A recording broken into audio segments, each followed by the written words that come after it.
Então, depois da formação, depois da derrubada daquele governo provisório que eu acabei de falar para vocês, houve a formação de um novo governo agora através dos bolcheviques. Eles tomaram algumas medidas, certo? Em primeiro lugar, eles anularam os títulos de nobreza da época, certo? O cara que era considerado nobre passou a ser considerado cidadão comum. Houve também a separação entre a igreja e o governo, a igreja e o Estado, certo? Eles pregaram também, estabeleceram a liberdade de expressão, liberdade de imprensa, liberdade de greve e liberdade de sindicalização ou de associação. É, Dentro desse contexto, eles fizeram o controle das empresas, certo? Das empresas lá pelos operários, no caso aqui os próprios operários seriam os controladores das empresas. Eles estatizaram os bancos e as indústrias que tinham na Rússia. A partir de então, aquelas propriedades que eram da burguesia da época, da nobreza, elas passaram a ser administradas pelos camponeses e também eles promoveram a saída da Rússia da guerra. A Rússia saiu da Primeira Guerra Mundial por conta disso. Além disso, eles estabeleceram a paz com a Alemanha, que à época era inimiga do povo russo, inimigo do país.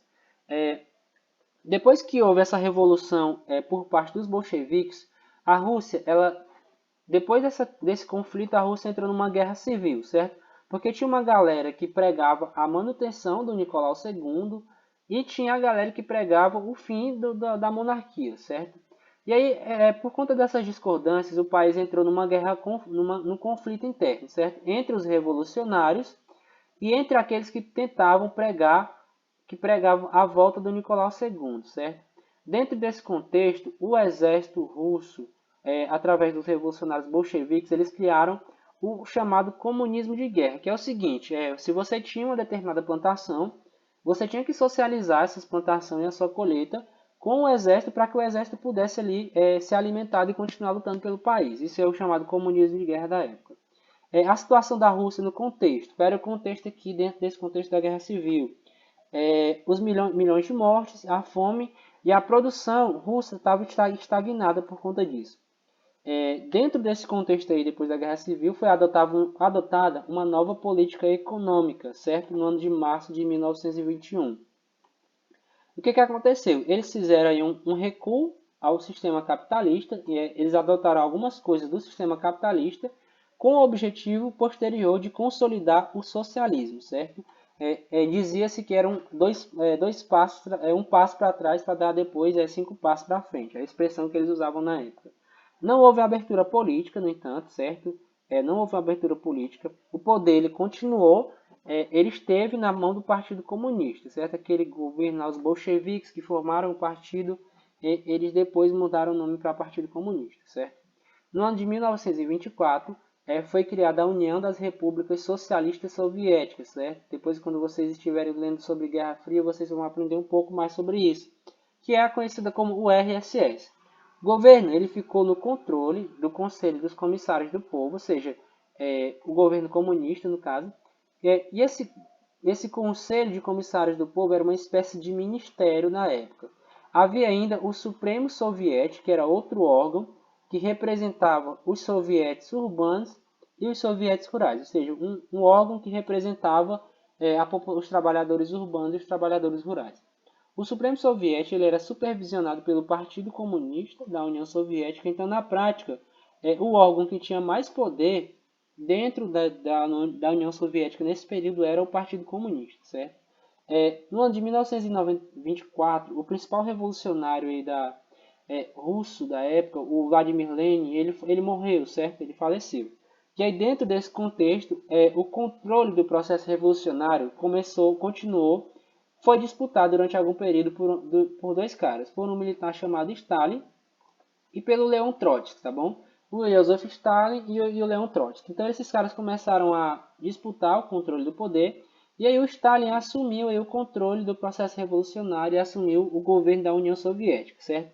O Stalin, ele pregava a ideia de que primeiro a revolução tinha que ser consolidada na Rússia para que depois ela fosse expandida. Já o Trotsky pregava o seguinte: a revolução, a Rússia não vai sobreviver como um país socialista enquanto existirem vários países capitalistas no mundo. Ou seja, ele pregava a ideia de que a revolução fosse permanente, certo? Que ela tinha que se espalhar por outros países do mundo para que dessa forma o socialismo conseguisse sobreviver. A história, no final das contas, terminou provando que o Trotsky estava certo.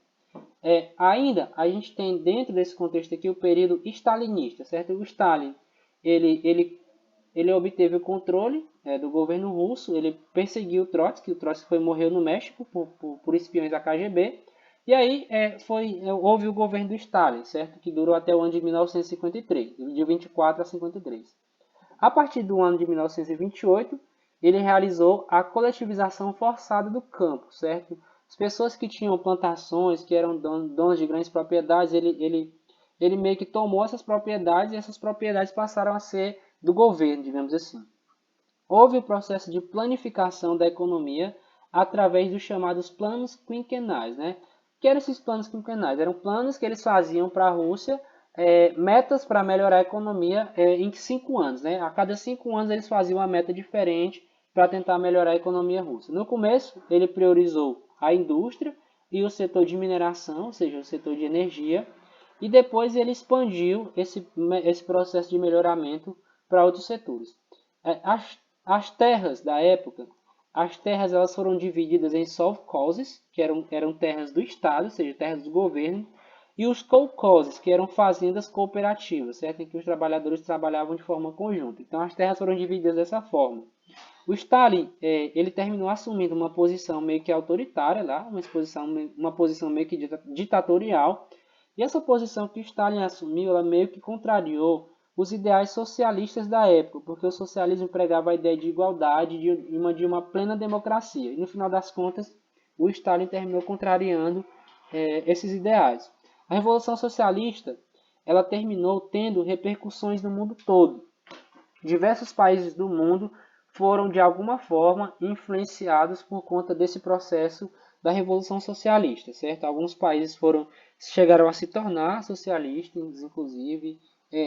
Por exemplo, Cuba foi influenciada pelas lutas do socialismo. Então, todo esse processo revolucionário aí terminou influenciando politicamente diversos países do mundo. Mesmo países que nunca foram atingidos por nenhuma possibilidade de se tornar socialistas, como o Brasil, por exemplo, já em algum momento foram influenciados por isso. Inclusive, a gente tem aqui partidos políticos no Brasil que têm uma orientação socialista, digamos assim, certo? São chamados partidos de esquerda, digamos assim. E os partidos mais conservadores são chamados partidos de direita. Então, por hoje é isso. Se tiverem qualquer dúvida, deixem perguntas lá na classe virtual ou então mandem pelo WhatsApp que a gente responde, certo? E vai ficar uma atividade para vocês sobre esse assunto aí. Um abraço. E também esse assunto está disponível em PDF lá no Google Classroom, certo? Um abraço.